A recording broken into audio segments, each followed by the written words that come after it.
Why, hello there, friends. You guys will have to let me know if you can hear me. I just plugged my microphone in. Hi, Christy. Hi, Asmina. Hi, Angie. Hi, Marianne. Oh, it's so good to see you guys here. I'm so excited for today's live stream. We're going to be discussing Leave It to Smith by P.G. Wodehouse. I just recently posted a haul with my beautiful Woodehouses back there. It's been so much fun to reread this. It's probably one of my favorite, if not the favorite, Wodehouse, just because Smith, the P is silent, as in shrimp, Pshrimp. He always has some examples of what how to pronounce his name, because he always tells people about the silent P.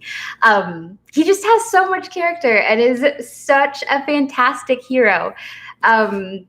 So it's been really fun to revisit that. So there are a couple Smith books, actually.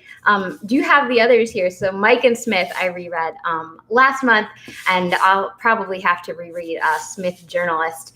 But Leave It to Smith is really the main one in the series, and is, I think, just the funniest and fruitiest. So yes, I did put a bunch of little notes in there to try to remind myself of the quotes that I wanted to read out to you guys. It's been so much fun chatting about it on Discord, and hearing about the different parts that struck everybody. So yes, I should do a spoiler warning. If you haven't read the book and don't want it spoiled, we are going to spoil it. If you haven't read the book and don't mind having it spoiled, I am going to give some, synopsis as we go along. So there's the spoiler warning. Hi, everyone. Hi, Nikan. Hi, Chills TV. Oh, hold on. My microphone is drifting here. Yes, I hope everyone's having a nice Saturday. The sun is starting to peek out. It snowed last night, but I saw that the temperature was kind of warm and it was supposed to rain. So I thought to myself, do I need to shovel when I woke up? But I waited, and the rain took care of the snow. So that one shovel missing, pretty great, or to miss one shoveling this winter. Hi, Carrie. Hi, Hannah. Oh, it's so fun to have you guys here. All right, I have my cup of tea here as well. I don't know if you guys have a cup of coffee or tea with you. Nice Saturday afternoon calming beverage. No shoveling is winning. So, Leave It to Smith is a Blandings Castle novel as well as a Smith novel. There are a couple of different worlds Wodehouse has. Blandings Castle with Lord Emsworth and his pig. His pig doesn't make an appearance in this one. Surprisingly, the Empress of Blandings, Lord Emsworth, is concerned with his shrubs and flowers and his never-ending feud with his gardener, Angus McAllister, but the pig does not make an appearance. But it is nice that you get like a taste of the Blandings Castle world and a taste of Smith's unshakable sang-froid.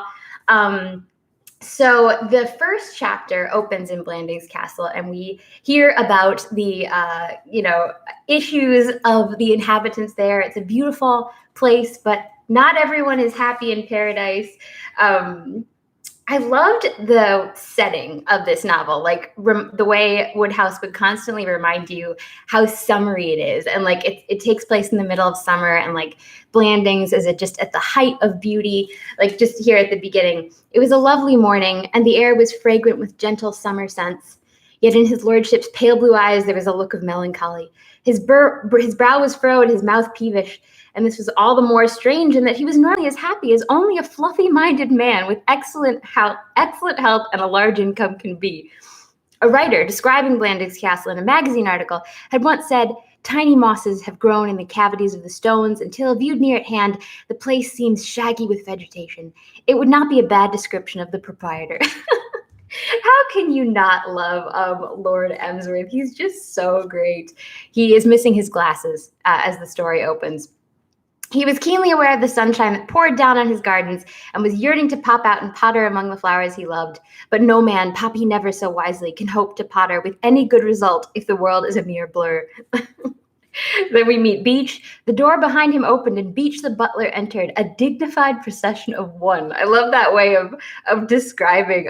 It's just such an evocative way of saying that the butler entered the room, and he's so stately.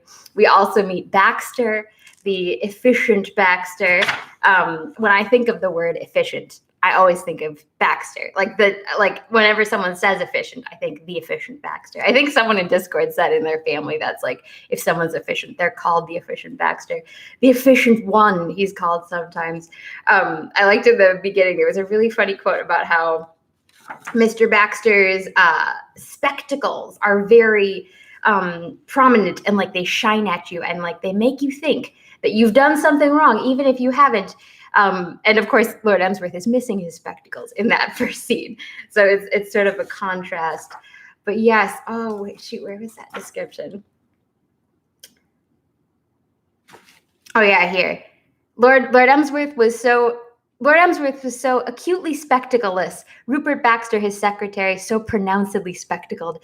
It was his spectacles that struck you first as you saw the man. They gleamed efficiently at you. If you had a guilty conscience, they pierced you through and through. And even if your conscience was 100% pure, you could not ignore them. Here, you said to yourself, is an efficient young man in spectacles. Baxter is definitely a great character in this. And in the Discord chat, people were saying they felt bad for Baxter because he does get put through it. But at the same time, he just, I don't know, you sort of enjoy Baxter's suffering in some way because he's too efficient for his own good. So that first chapter, Lord Emsworth's glasses being missing is not the crisis of the novel. It's to do with Mr. Keeble. So he is married to Lord Emsworth's sister, Lady Constance, right? She's an Aunt Agatha type. The Wodehouse novels have very similar types of characters, and that sort of terrifying aunt, you feel like Wodehouse himself must have had some terrifying aunts because, in fact, Psmith, in his advertisement, when we first hear him, he offers to assassinate an aunt. That's one of the tasks he can perform. Anyway, Lady Constance is a bit of a Lady Catherine type, and she's married to Mr. Keeble. Mr. Keeble's his daughter or stepdaughter? His daughter, Phyllis, has recently gotten married without Lady Constance's approval. Lady Constance wanted her to marry, a British lord, and she just married for love. She married our friend Mike from Mike and Smith, Mike Jackson. So he's Smith's best friend. But anyway, Phyllis and Mike are kind of down on their luck. All the main characters are down on their luck and impecunious in this novel. So Mr. Keeble is a millionaire, and he would like to give his daughter the money that she needs because they want to buy this farm, and then they'll be, on a sound financial footing. They'll be able to earn a living, but Lady Constance doesn't want to help them at all. And Mr. Keeble, during the honeymoon, they decided to share their finances, so he can't do anything without his wife's approval. So he can't help Mike and Phyllis. So he needs a scheme. The schemes in Wodehouse are just the best. There are always so many hilarious and improbable schemes. And the scheme is to steal Lady Constance's necklace. So he's stealing a necklace that belongs to him. Freddie, who is Lord Emsworth's kind of hapless son, agrees to help out because Freddie also wants some money. And however, neither Mr. Keeble nor Freddie are like willing to go against Lady Constance and just steal the necklace themselves. They need help. And that is when we travel to London and begin to meet Smith. Oh, here, I'm missing the chat. Oh, it's so fun to hear to everybody. Have you traveled to any Smith locales? Blandings Castle is fictional. It's Wodehouse's own creation. I haven't traveled to any Wodehouse locations in England. I don't know, other than I think in London, when I was in London one time, I bought this literary map, and I think it marked the bank that I was about to say Smith. Smith works at a bank in another novel. Wodehouse worked at a bank when he was starting his writing career, and I think it marked that. But yeah, I need to make the next time I'm in England, I definitely need to make some Wodehouse peregrinations. Oh, hi guys. Oh, it's so fun to see everybody here. So just catching up on the chat, the Jeeves Omnibus. I love the Jeeves stories. They're so good. Yes, the floral descriptions. Lord Emsworth loves flowers so much, and like Wodehouse does justice to that. I wonder like what inspired him to write Lord Emsworth's conversation. Like, did Wodehouse have to read a couple of the gardening books that Lord Emsworth loves to be able to write that so well? Yes. Yes. Scheming. Yes, lots of schemes. So, yes. But once we get past the first chapter, in the Discord chat, people are saying it's a little slow going, and I can definitely see that. It's like once Smith arrives on the scene, though, with his spectacular person, as I think Wodehouse describes it at one point, it definitely gets interesting. So Smith, as we mentioned earlier, is impecunious. His pockets are empty at the moment. He grew up in a wealthy home, in another like Blandings Castle, beautiful estate, but his father died, and they've just lost their finances, so he has had to work for an uncle in the fish business. And the fish business, I mean, look at this young man. It doesn't suit someone as immaculate as Smith. So he is looking to get out of the fish business. He quits, breaks with his uncle, and puts this advertisement in the paper saying, "I'm available for hire." Freddie sees the advertisement and takes Smith up on his offer. And one portion that made us all laugh in Discord that we were chatting about was how Freddie wants to meet up with Smith. Freddie loves to watch movies, and so he's like, has this idea of like he's a vapid young man, not much in his head, but like when it comes to movies, he's there, he's got it. And so, arranging this meeting with Smith, it's like sort of cloak and dagger. And he tells him, if R. Smith will meet the writer in the lobby of the Piccadilly Palace Hotel at 12 sharp, Friday, July 1st, business may result if business meant and terms reasonable. R. Smith will wear a pink chrysanthemum in his buttonhole and will say to the writer, "There will be rain in Northumberland tomorrow." To which the writer will reply, "Good for the crops. Kindly be punctual." Smith goes to the florist shop. Again, the florist shop, definitely a theme with the florist, and asks for a pink chrysanthemum. In reply to his demand for a chrysanthemum, the florist came forward, almost hidden, like the army at Dunsinane, behind what looked like a small shrubbery that he realized what he, a correct and fastidious dresser, was up against. "Is that a chrysanthemum?" "Yes, sir, pink chrysanthemum." "One?" "Yes, sir, one pink chrysanthemum." Smith regarded the repellent object with disfavor through his eyeglass. Then, having placed it in his buttonhole, he proceeded on his way, feeling like some wild thing peering through the undergrowth. The distressing shrub completely spoiled his walk. And then Freddie doesn't even recognize him because Freddie meant to say carnation. And a chrysanthemum, I wanted to go get one as to have in like a vase or something, but I just ran out of time. I also did not, alas, get a monocle for today's live stream. But Freddie doesn't even recognize him because he was looking for someone with a carnation, not this giant chrysanthemum. So also in London, I like the first part of the book. After that first chapter at Blandings, we get a little taste of London, and we meet Eve. So Eve Halliday is the heroine, and she is best friends with Phyllis. So Phyllis, best friends with Eve. Mike, best friends with Smith. Mike and Phyllis are married. You can kind of guess where the romance is going. In my February reading blog, which I just posted the other day, I read out the quote of Eve's outfit, the description of Eve's outfit, because she's marooned by a rainstorm opposite Smith's club. So he sees her across the street, and she is dressed beautifully, and so she looks like she should be able to just hail a cab and pay the fare, but Eve has spent all of her money on her outfit, which I think is pretty great.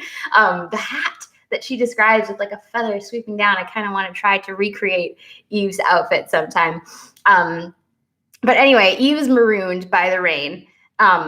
And so Smith, seeing her, decides chivalrously to rescue her. Meanwhile, Eve Halliday, lightening up the somber austerity of Messrs. Thorpe and Briscoe's shopfront, continued to think hard thoughts of the English climate and to inspect the sky in the hope of detecting a spot of blue. She was engaged in this cheerless occupation when at her side a voice spoke. "Excuse me, A hatless young man was standing beside her, holding an umbrella. He was a striking-looking young man, very tall, very thin, and very well dressed. In his right eye there was a monocle, and through this he looked down at her with a grave friendliness. He said nothing further, but, taking her fingers, clasped them round the handle of the umbrella, which he had obligingly opened, and then, with a courteous bow, proceeded to dash with long strides across the road, disappearing through the doorway of a gloomy building which, from the number of men who had gone in and out during her vigil, she had set down as a club of some sort. A good many surprising things had happened to Eve since first she had come to London, but nothing quite so surprising as this. For several minutes she stood where she was without moving, staring round-eyed at the building opposite. The episode was, however, apparently ended. The young man did not reappear. He did not even show himself at the window. The club had swallowed him up. And eventually Eve, deciding that this was not the sort of day on which to refuse umbrellas, even if they dropped inexplicably from heaven, stepped out from under the awning, laughing helplessly, and started to resume her interrupted journey. I love that. That's like one of the best romantic scenes in literature in my book. And to make it even better, it wasn't Smith's umbrella. He stole it. Like, he goes to the umbrella rack and carefully looks over all the umbrellas and picks the best one that he can possibly find that will match Eve's spectacular outfit. But yes, Eve is just such a fantastic character, and I love the way she and Smith kind of cross paths in London. Once again, setting the scene. Like, Wodehouse does such a great job interweaving the weather and the time of year. So Eve was stuck by the rain, but a couple chapters later, the rain had stopped when Smith stepped out into the street, and the sun was shining again in that half-blustering, half-apologetic manner, which it affects on its reappearance after a summer shower. I just thought that's such a cute way of describing the weather, like it's on a sunny day when it shouldn't be raining. It's like, the sun comes back out, kind of sheepish-like. So Smith is a member of several clubs. I love the clubs that Wodehouse invents in London, because obviously there's the Drones Club. Bertie Wooster is a member of the Drones Club. That's where youth holds high revel, and if you're thinking like you might be interrupted by a roll flung at your head, and Smith later that afternoon wants to kind of have some time to reflect, so he goes instead to the Senior Conservative Club, and that is where Lord Emsworth happens to be. Lord Emsworth has lost his glasses again, so that's kind of an important plot point.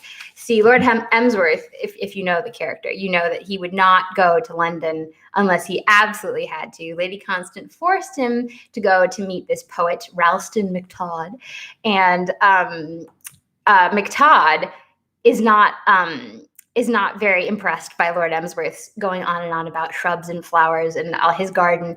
And Lord Emsworth is a very determined talker. Like, you would think a poet would manage to make himself heard, but MacTodd is defeated again and again. And Lord Emsworth notices a flower shop across the street. See, what's across the street from these clubs is pretty significant, isn't it? Across the street from the Drones is Eve sheltering from the rain. Across the street from the Senior Conservative is a florist shop.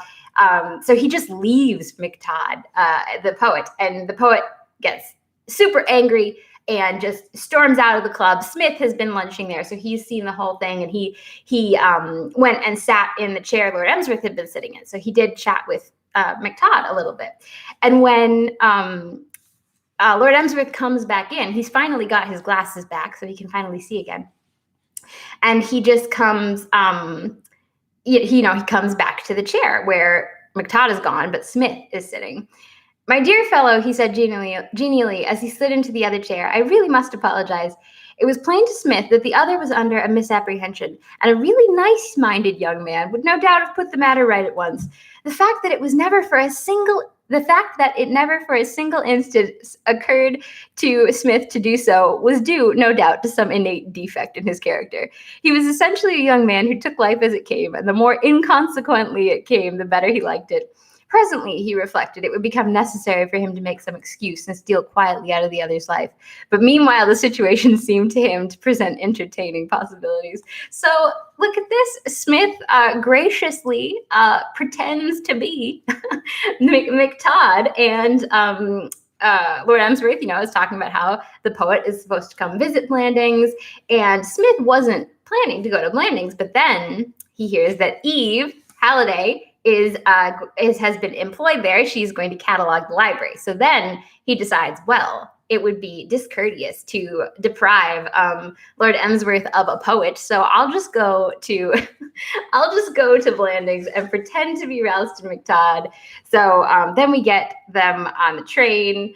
Every part of the Wodehouse book is like so delightful. It's delightful to be in London at these clubs. It's delightful to be on the train, traveling to Blandings, and just there's so many funny little vignettes in all of these, just making for these hilarious asides. I mean, like the pink chrysanthemum. Smith is trying to find some peace and quiet on the train because he needs to read up on McTodd's poetry.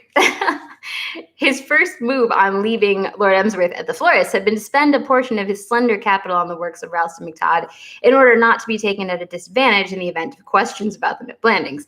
But he speedily realized as he dipped into the poems that anything in the nature of a prolonged study of them was likely to spoil his little holiday. They were not light summer reading. Across the pale parabola of joy. I wonder if Wodehouse came up with that himself or if he pinched it from an actual poet. But it's just so funny the way he described this. So he's trying to find some peace and quiet. He leaves Lord Emsworth because Lord Emsworth is snoring very loudly and goes to another carriage, and there's another young man there snoring. Almost immediately, Smith saw what Napoleon would have done in this crisis. On the seat beside the sleeper was lying a compact little suitcase with hard, sharp edges. Rising softly, Smith edged along the compartment and secured this. Then, having balanced it carefully on the rack above the sleeper's stomach, he returned to his seat to await developments. These were not long in coming. The train, now flying at its best speed through open country, was shaking itself at intervals in a vigorous way as it raced along. A few seconds later, it apparently passed over some points and shivered briskly down its whole length. The suitcase wobbled insecurely, hesitated, and fell chunkily in the exact middle of its owner's waistcoat. And that is Freddie Threepwood. So he and Smith get to have a little confab before they arrive at Blandings, because it's pretty convenient that Smith is on his way to Blandings. He'll be able to try to steal the necklace. Rocky McTodd, the poet. That's a good question. Was there a Todd in Wodehouse's life? I don't remember Rocky Todd off the top of my head. I'm going to have to go revisit Jeeves and re-notice that. Yeah. Smith is supremely practical. I think that is the delightful thing about Wodehouse, is that it's so absurd and yet it's also very level-headed and sensible. It's just a great kind of combination. Umbrella shopping, high stakes. You're right. If you want to impress the girl, you got to pick the good umbrella. I love that. Merely practical socialism. Other people are content to talk about the redistribution of property. I go out and do it. That was so good. Yes. Oh, yes. If you're interested in joining the Discord, send me a DM on Instagram or an email, emma@bookishprincess.com, and I will, after this is over, I will make sure I get people the link so you can join. Yes, so we finally reached Blandings Castle after our sojourn in London and on the train. I'm gonna have a sip of tea before it gets too cold. And at the castle, there's already a poet staying there named Miss Peavy. And Smith, I love how confident he is. He's not really worried about getting discovered, and he does not take Baxter too seriously. See, Baxter might intimidate everyone else, but he does not intimidate Smith. So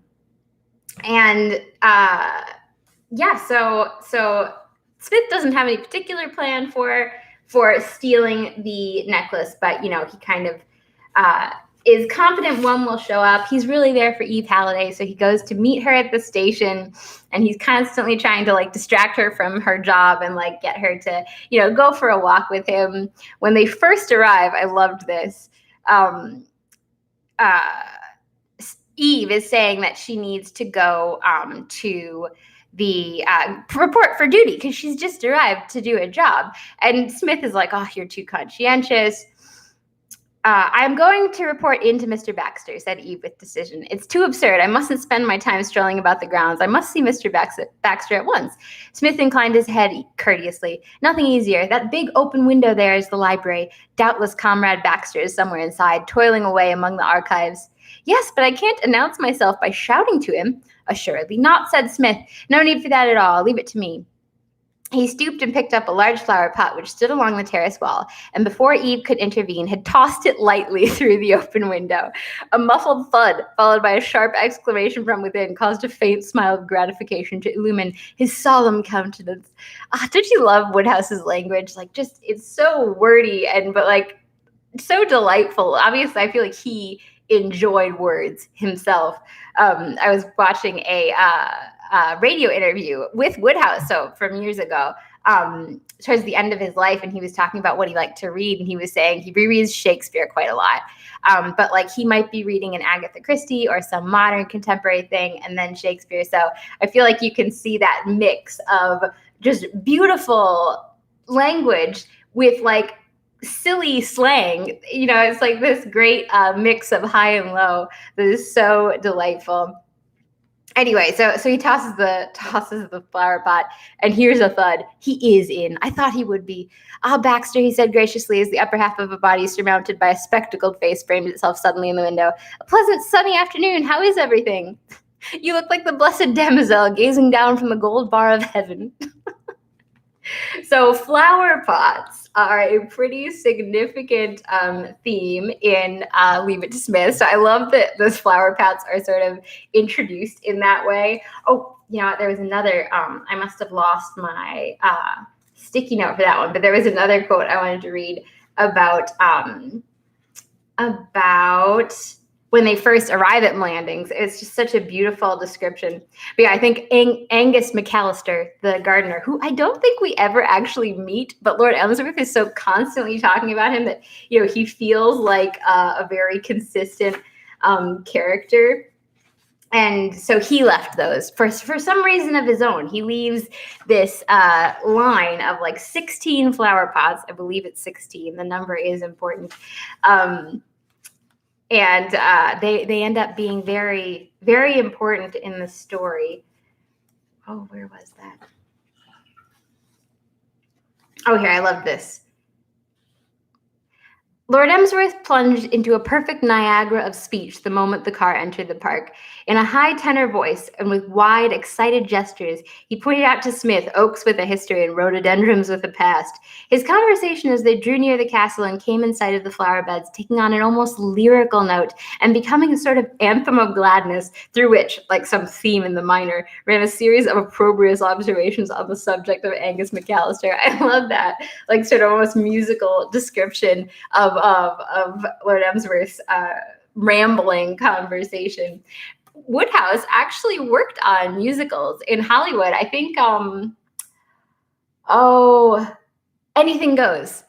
He wrote a lot of the lyrics for that. When you hear the songs he's written, you kind of like, they sound like Wodehouse. I think Fred Astaire was in a movie that Wodehouse worked on. Possibly there is no film adaptation of Leave It to Smith, unfortunately, that I'm aware of. There have been film adaptations of like Bertie and Wooster, Bertie and Jeeves, and Blandings Castle.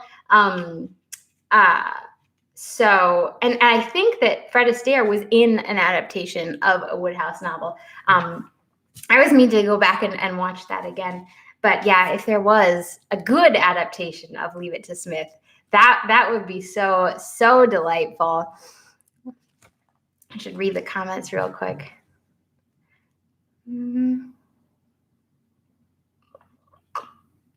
I was quite shocked when Smith threw that first flower pot. It's typical Smith, and yet it is surprising. Yes, and the throwing of flower pots becomes quite a theme.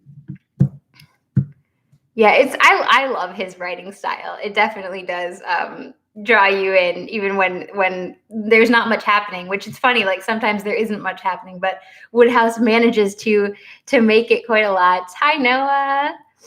Baxter is fermenting. His descriptions are just so spot on and like funny and accurate.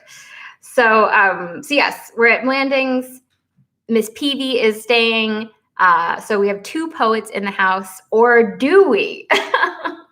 Because the thing that's great about Wodehouse is that everything is surprising you. Like no one is quite who they seem. It's always sort of, there's always like a curveball that surprises you. Although I can't really remember the first time I read Leave It to Psmith, but when I read other Wodehouse novels that I haven't read in a while, it's fun to be like surprised by by what happens. So Miss Peavy walked pensively up and down. She was alone. It is a sad but indisputable fact that in this imperfect world, genius is too often condemned to walk alone if the earthier members of the community see it coming and have time to duck. Not one of the horde of visitors who had arrived overnight for the county ball had shown any disposition whatever to court Miss Peavy's society. One regrets this, except for that slight bias towards dishonesty which led her to steal everything she could lay her hands on that was not nailed down. Eileen Peavy's was an admirable character. We just discovered for the first time in the past chapter that actually she is a poet, but she's also here for the necklace. That's her main goal. It was the noble side of her nature to which these coarse-fibered critics objected. Even Psmith, he doesn't mind that Miss Peavy's a crook, but as a poet, you'd rather not have to talk to her. Of Miss Peavy, the purloiner of other people's goods, they knew nothing. The woman they were dodging was Miss Peavy, the poetess, and it may be mentioned that, however much she might unbend in the presence of a congenial friend like Mr. Edward Coutts, she was a perfectly genuine poetess. Those 6 volumes under her name in the British Museum catalogue were her own genuine and unaided work, and though she had been compelled to pay for the production of the first of the series, the other 5 had been brought out at her publisher's own risk and had even made a little money. So Miss Peavy is in cahoots with Mr. Edward Coutts. He arrived trying to impersonate Ralston McTodd. He had the same idea as Psmith, but Psmith obviously got in first. In that the impersonation theme is very prevalent in Wodehouse's books. And you have to wonder, did it happen very often at British estates?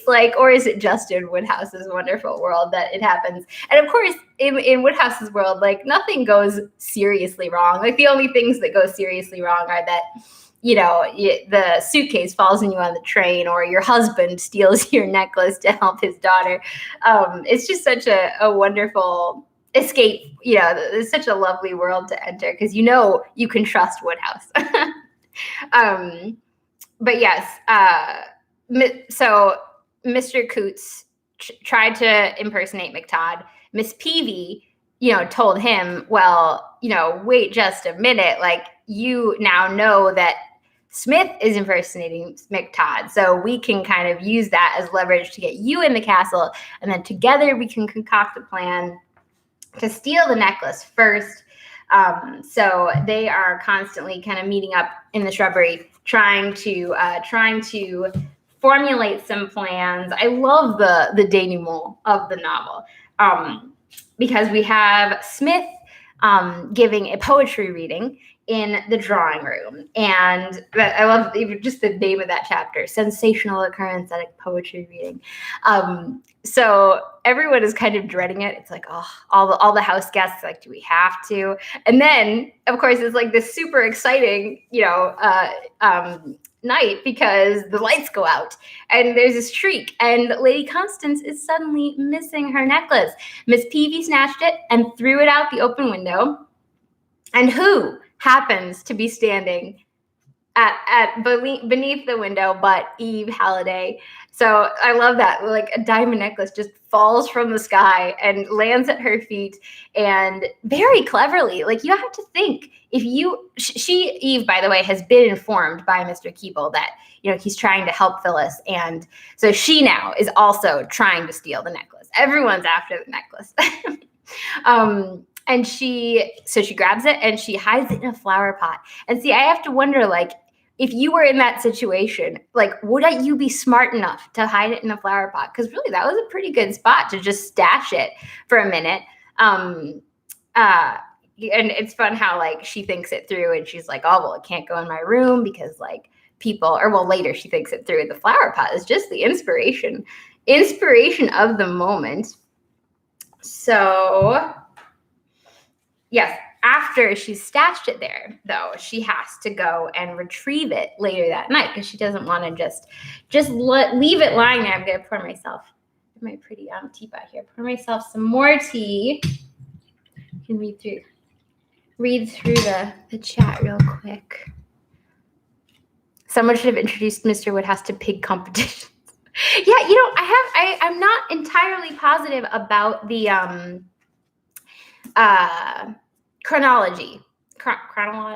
chronological order of Wodehouse novels. I think to a certain extent there isn't really a chronological order. Like, if something has happened in the past that you need to know about, Wodehouse will fill you in on it. Leave It to Psmith, I'm almost positive, was quite an early novel. So maybe the pig is introduced later in the Blandings series. Yes. BookTube folks should impersonate one another or impersonate beloved literary characters in this proud tradition, like come as a book character day for grown-ups. That would be interesting. Although, see, I was thinking, like, in this era, it's easy to impersonate someone because it's not like you can Google Ralston McTodd and his photo is on the back of his books. So Psmith is able to impersonate him. It'd be more difficult if there were still British country houses that had these wonderful parties. It would be more difficult. Oh, I think this is my berries tea. I mixed in my box. So I had some leftover tea bags, so I transferred them into my berries box. And now I'm not sure entirely positive which are berries gold and which are berries Irish breakfast, but it's berries tea for sure. Yes. So I thought I would read some of the when Eve sneaks downstairs to recover the necklace, because to me it's like the whole book is funny up to that point, but then you get to that chapter and that description and it just feels like Wodehouse, like, I feel like he must have been on a roll when he was writing that part of the book. Like, it just sort of soars to new heights of, like, hilarious perfection. Yes, is anybody else drinking tea or coffee today? I'd be interested to hear what blends you guys are enjoying. All right. So yes, it starts with Eve sneaking downstairs. And well, actually, Baxter is awake. He can't get to sleep because his mind just never stops thinking. So he hears a noise downstairs. The noise which had acted so electrically upon the efficient Baxter had been a particularly noisy noise, and only the intervening distance and the fact that his door was closed had prevented it sounding to him like an explosion. It had been caused by the crashing downfall of a small table containing a vase, a jar of potpourri, an Indian sandalwood box of curious workmanship, and a cabinet-sized photograph of the Earl of Emsworth's eldest son, Lord Bosham. And the table had fallen because Eve, en route across the hall in quest of her precious flower pot, had collided with it while making for the front door. Of all indoor sports, and Eve, as she stood pallidly among the ruins, would have been the first to endorse this dictum. The one which offers the minimum of pleasure to the participant is that of roaming in pitch darkness through the hall of a country house. Easily navigable in the daytime, these places become at night mere traps for the unwary. Eve paused breathlessly. So terrific had the noise sounded to her guilty ears that every moment she was expecting doors to open all over the castle, belching forth shouting men and pistols. But as nothing happened, courage returned to her, and she resumed her journey. The shooting back of the bolts occupied another instant, and then she was out on the terrace running her hardest towards the row of flower pots. So that was funny enough, but Baxter is coming to investigate. Where are we? With stealthy steps, he crept to the head of the stairs and descended. One uses the verb descend advisedly, for what is required is some words suggesting instantaneous activity. About Baxter's progress from the second floor to the first, there was nothing halting or hesitating. He, so to speak, did it now, planting his foot firmly on a golf ball, which the Honorable Freddie Threepwood, who had been practicing putting in the corridor before retiring to bed, had left in his casual fashion just where the steps began. He took the entire staircase in one majestic vol-planing sweep.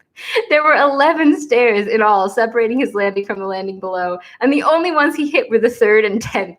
He came to rest with a squattering thud on the lower landing, and for a moment or two, the fever of the chase left him. It's just so good. The fact that many writers in their time have commented at some length on the mysterious manner in which fate is apt to perform its work must not deter us now from a brief survey of this latest manifestation of its ingenious methods. Had not his interview with Eve that afternoon so stimulated the Honorable Freddie as to revive in him a faint yet definite desire to putt, there would have been no golf ball waiting for Baxter on the stairs.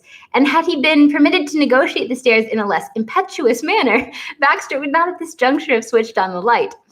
It had not been his original intention to illuminate the theater of action, but after that Lucifer-like descent from the 2nd floor to the 1st, he was taking no more chances. Safety first was Baxter's slogan.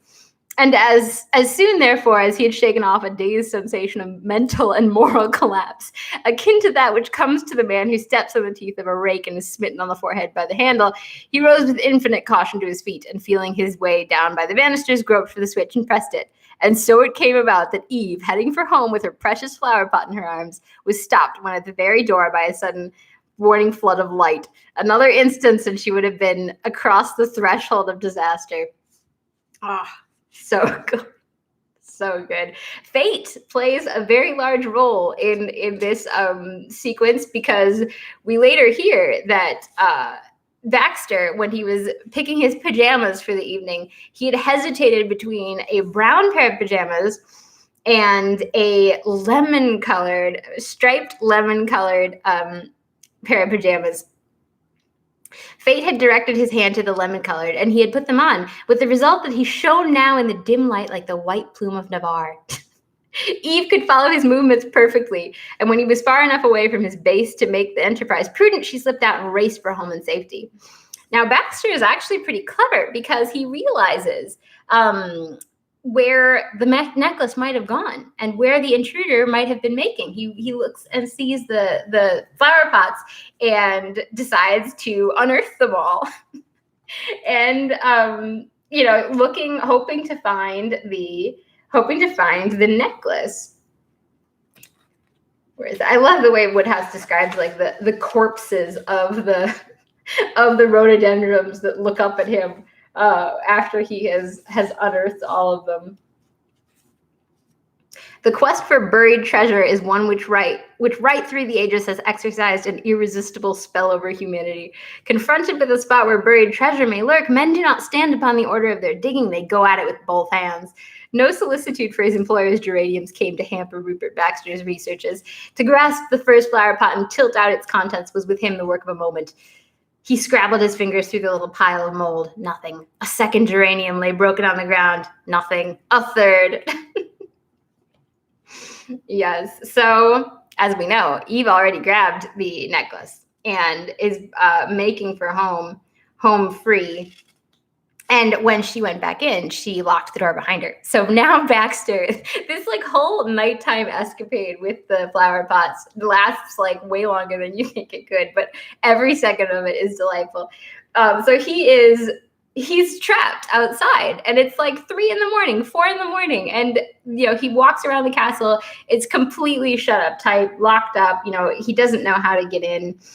There floated into his mind, as if from some previous existence, a memory of somebody once standing near where he was standing now and throwing a flower pot in at a window at someone. Who could that have been?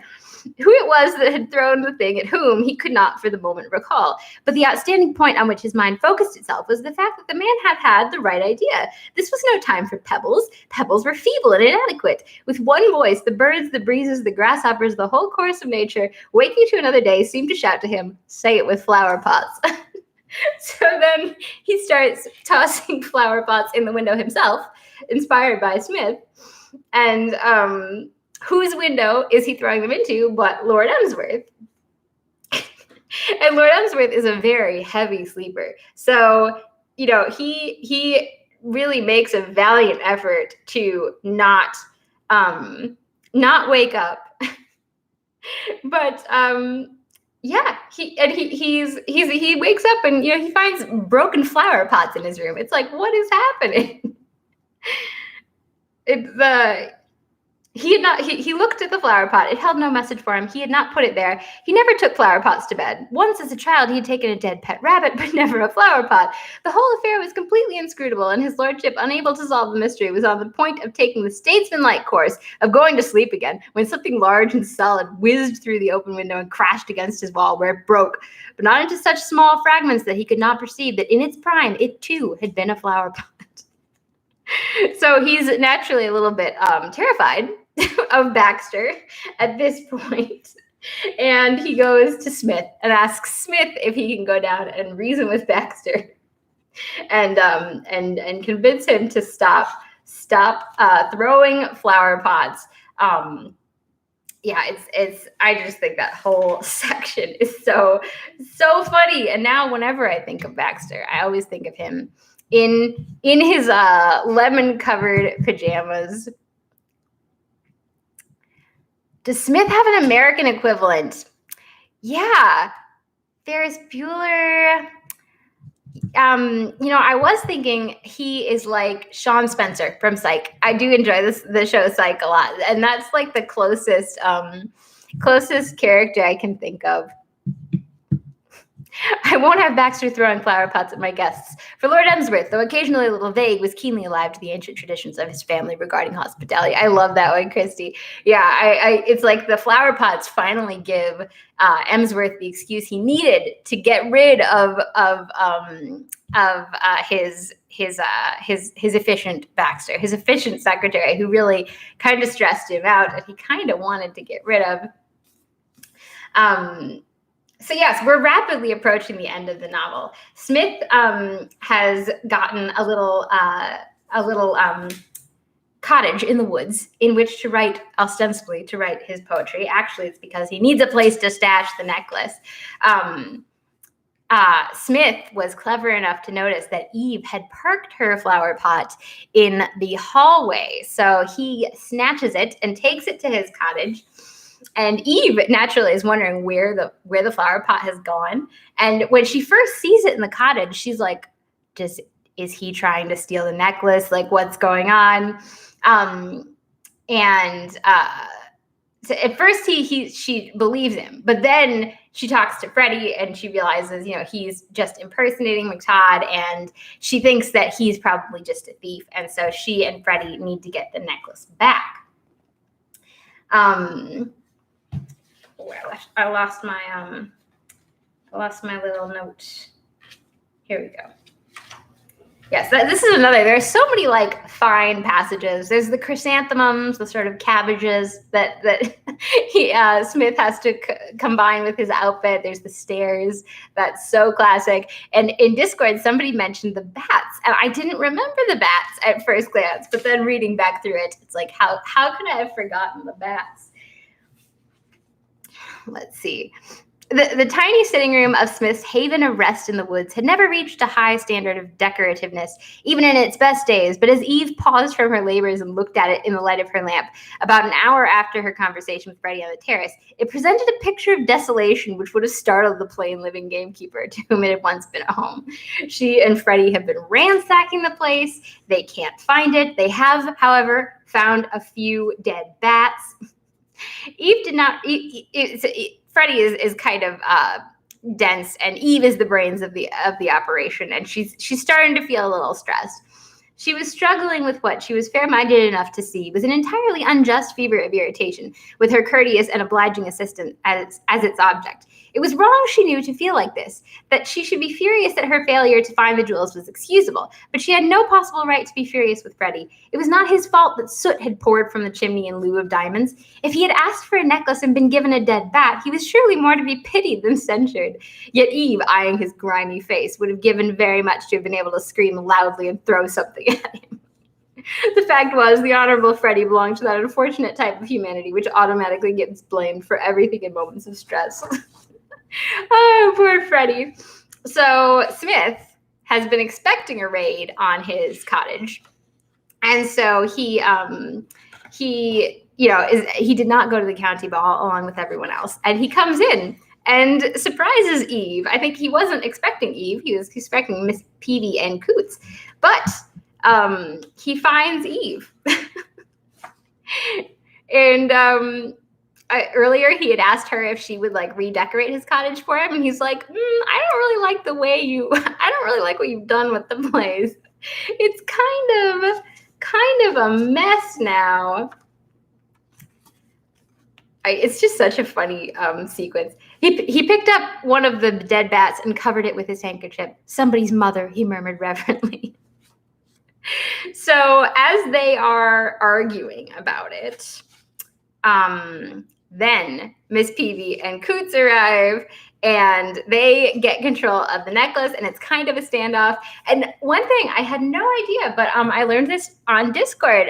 People were saying that there were different endings. So apparently when this first came out, I think, or actually I'm not sure if it was published as a book or a serial first, but it came out in the New York Saturday Evening Post. It came out in a newspaper, serialized first. And that had a different ending from the book, which I had no idea. I kind of think I prefer the book ending. In the book, Freddie, who has been locked upstairs, and Smith, told him no funny business. Smith had a revolver. And Freddie's foot makes an appearance. As so often happens in life, the misfortune of one is the good fortune of another. Badly as the accident had shaken Freddie, from the point of view of Smith, it was almost ideal. The sudden appearance of a human leg through the ceiling at a moment of nervous tension is enough to unman the stoutest-hearted, and Edward Coots made no attempt to conceal his perturbation. Leaping a clear 6 inches from the floor, he jerked up his head and quite unintentionally pulled the trigger of his revolver. A bullet ripped through the plaster. Don't worry, Freddie was fine. But Smith manages to gain control of the necklace and the revolver, and so he's able to, shoo Miss Peavy and Coots away. In the serial version, though, apparently they cut a deal with Miss Peavy and Coots because the necklace is worth like 10,000 pounds. Like, it's worth a lot of money, and they only need like a couple $1,000 for Phyllis. And Freddie also wants 1,000 pounds for his bookie business. So they keep most of the money and just give enough for Phyllis and Mike to start their farm. But it's like, the bad guy's getting away with the money. Yeah, I kind of like this one better, where Mr. Keeble can stash that money away in his own secret little bank account. And then in the future, if he needs to help Phyllis and Lady Constance won't let him, then he can. But yes, it's just pretty delightful. There was a word in here. It was a slang word. I love the Coots and Miss Peavy are really the masters of the slang in this book. I'm gonna have to go back and find it because it was just this really funny word that was like so unexpected, in the midst of Wodehouse's beautiful language. This crazy slang word. I wonder where he got all of his slang expressions. Like, were there radio broadcasts he listened to, or like, how did he keep abreast of all the latest slang? He did, of course, go to America quite a lot. I think he lived in LA for a while. So maybe it was just working with movie people. He would hear their slang. But yes, pretty delightful, I have to say. It was really fun to reread this and to hear about the things that struck you guys, or for those of you who are rereading it, like things that you remembered. And luckily, it had been long enough since I last read it. I feel like whenever you have a favorite book, you can't let yourself reread it too often because you would never want to risk, it becoming stale. So it's like I can't Leave It to Smith too often. But it's been really fun to revisit it. Yeah, Lee remembered the bats. That was so funny. I couldn't believe I didn't remember that because that was such a good one. Eve destroyed the place. I know, that's pretty impressive hiding skills that Eve couldn't find it, and she like literally ripped everything apart. Oh, I wish there was another novel of married life with Smith and Eve. I would love that. And yeah, because at the end of the book, since Baxter is gone, Lord Emsworth offers the secretary gig to Smith, so it's kind of perfect. Yes.